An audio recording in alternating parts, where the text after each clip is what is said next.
You've heard of underground artists, but did you know there are also plenty of underwater artists? It's a job position that's been growing in recent years, coming from the world of caricature art, also known as cartooning. Ah, the life of a professional caricature artist. You get to exercise your talent to draw cartoons on the spot that people keep as souvenirs of a vacation or a special event. The public loves this type of art. Being the smartest species on Earth, we appreciate images that make us both laugh and think. But with global pandemics putting a damper on human-to-human contact, caricature artists facing economic ruin decided to leave terra firma to go beneath the sea and start drawing humorous portraits of the world's second smartest species after humans,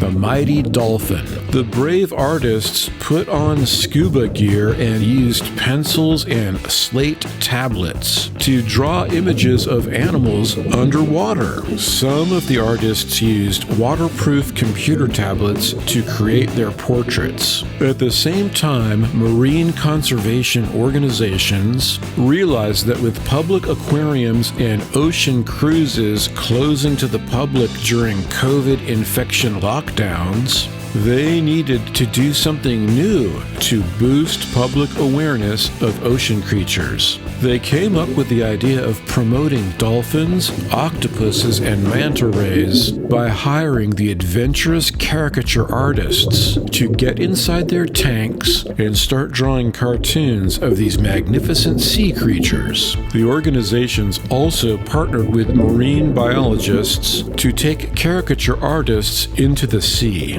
Floating in the ocean, these talented cartoonists attracted curious dolphins and other sea life, who were fascinated by the humans making portraits of them.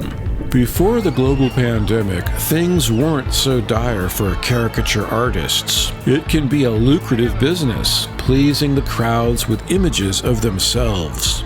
After just a few minutes of sitting across from an artist for a public drawing, people are delighted to see themselves in a distorted yet recognizable and fun image. For artists who are adept at drawing portraits of live models and have a sense of humor that's conducive to portraying individuals in amusing situations, making a living as a caricature artist can be quite appealing. Caricature artists work in a variety of venues, such as amusement parks, boardwalks, corporate events, festivals, and parties. An artist will ask the subject for personal details and then use a cartoonish style to depict the person doing something silly, such as riding a surfboard, denying a small business loan, or sitting in a suburban hot tub.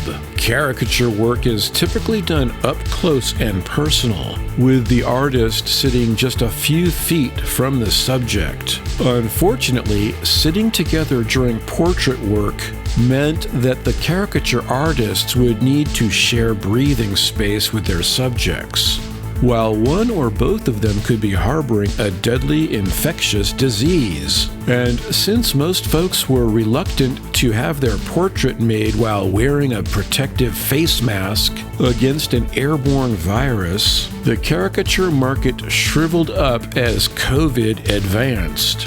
At this point, millions of people started working at home using video conference calls to make up for the lack of contact with office colleagues. But caricaturists who tried making portraits of people over video chat soon discovered this was a terrible way to make art. One day during the early phase of the plague, a caricature artist visited his local aquarium, which was still open to the public. Entranced by the tank with with dolphins, he was inspired to draw a portrait. "I wish I could jump into the tank and draw them directly," he exclaimed. A docent at the aquarium overheard the artist and said that she could make it happen. This event led to a renaissance in the caricature industry. Hundreds of caricature artists signed up for the program, which sent them into the Pacific Ocean with marine biologists, who guided the artists to colonies of manta rays,